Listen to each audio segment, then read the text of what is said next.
Veda leaned wearily against the granite kitchen island and glanced at the clock. 6:30 in the evening. The workday in finance had dragged on forever. The annual report required verifying every single figure, every decimal point. Unbelievable. Barely in her early 30s, yet she felt like she was 50, Veda thought to herself. A dull ache pressed against her temples. Columns of numbers flickered before her eyes, even when she closed her lids. I have to make dinner, she thought, opening the stainless steel refrigerator. Inside, she found the chicken breasts she had taken out that morning to thaw, some tomatoes, carrots, an onion, and a bag of rice. Nothing complicated. Just an ordinary weeknight dinner for an ordinary family. Veda pulled out a cutting board, turned on the faucet, and began washing the vegetables. The mechanical movement soothed her, distracting her from thoughts of work. Sterling should be home in an hour. Her husband worked as a project manager at a construction firm, and lately his schedule had become unpredictable. Sometimes he stayed late at the site, other times he disappeared in the middle of the day, claiming a meeting outside the office. Veda didn't think much of it. Everyone had urgent deadlines and overtime. Azura, her 8-year-old daughter, was in her room. Usually the girl would greet her mom with happy shouts, stories about school, her friends, and her teacher, Ms. Williams. But today, just like the last 2 weeks, the little one had been strangely quiet. She had arrived home from school, said a silent hello, and went straight to her room. She's probably just tired, Veda thought as she seasoned the chicken. This semester is always the heaviest. Spring break is coming up soon. She'll get some rest. She put the skillet on the burner, poured in some oil, and heard soft footsteps behind her. She turned around. Azura was standing in the kitchen doorway in her fuzzy pink bathrobe, barefoot, her braided hair a bit messy, face pale, with bluish shadows under her eyes. Azura, baby, are you hungry? Veda asked gently. Come here. Help Mama set the table. The girl approached slowly and tugged at the hem of her mother's blouse. The movement was timid, unsure. Mama. The voice was low, almost a whisper. What's wrong, sweetie? Veda turned off the burner and sat on a chair facing her daughter. Azura hesitated, twisting the edge of her robe. Then she lifted her eyes. In them, Veda read a plea mixed with fear. Mama, can I stop taking the pills the lady gave me? Veda froze. Dozens of thoughts raced instantly through her head. What lady? What pills? When? Why didn't she know anything about this? What lady, Azura? She asked, trying to keep her voice calm so as not to scare the child. And what pills? Well, Daddy's friend, the lady colleague. She comes when you're at work. She says they're vitamins to help me study better, but after I take them, I get so sleepy. Then I wake up and it's already dark and my head hurts. Veda's heart began to beat faster. She felt the skin on her face go cold, the muscles in her neck tense up, but she couldn't show her fear to her daughter. She couldn't scare her. Paulina, I mean, Azura, Veda said slowly, holding her daughter by the shoulders. Bring me those pills, please. Show me the bottle. It's in my room, in the desk drawer. The lady said it's a secret, that if I'm a good girl and take the vitamins, Daddy will give me money. Go get it, Veda asked, trying to force a smile.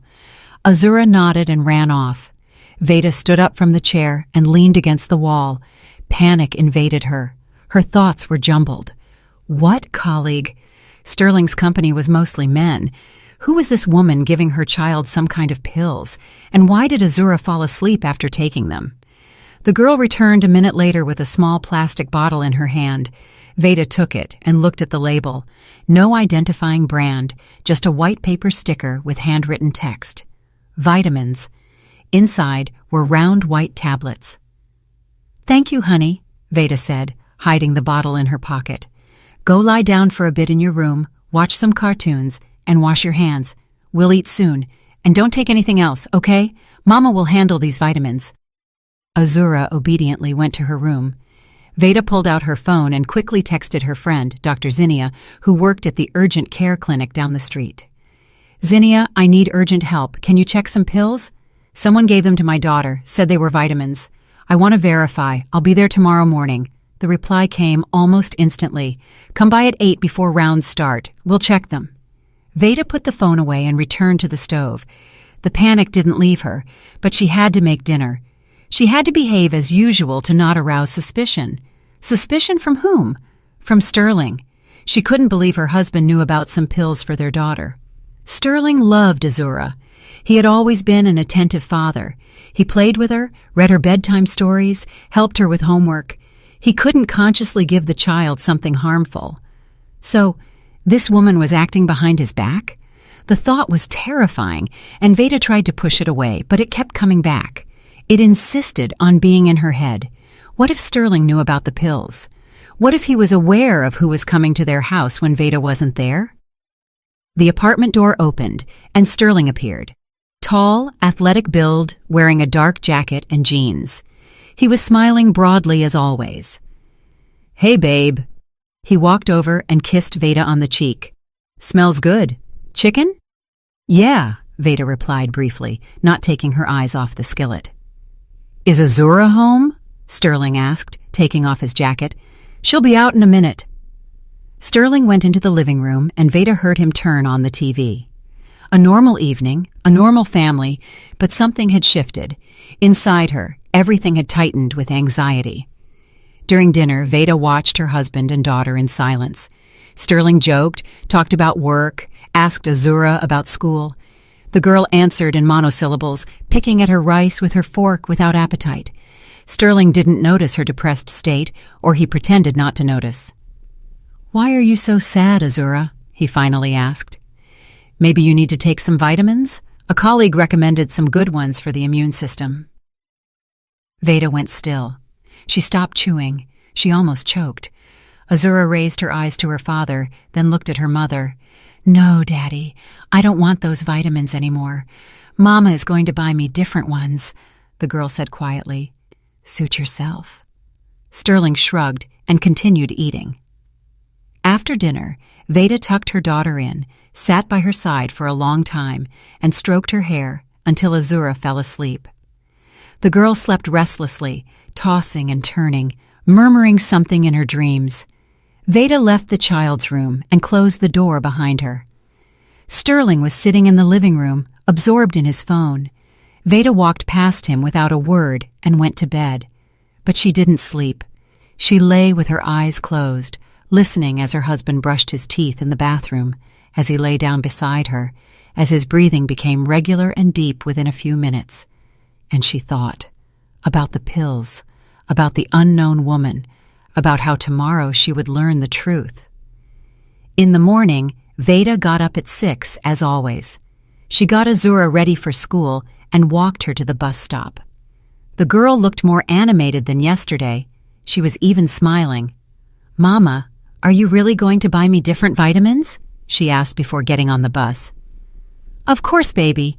Don't worry. Have a good day at school." Veda watched the bus leave and walked quickly toward the subway.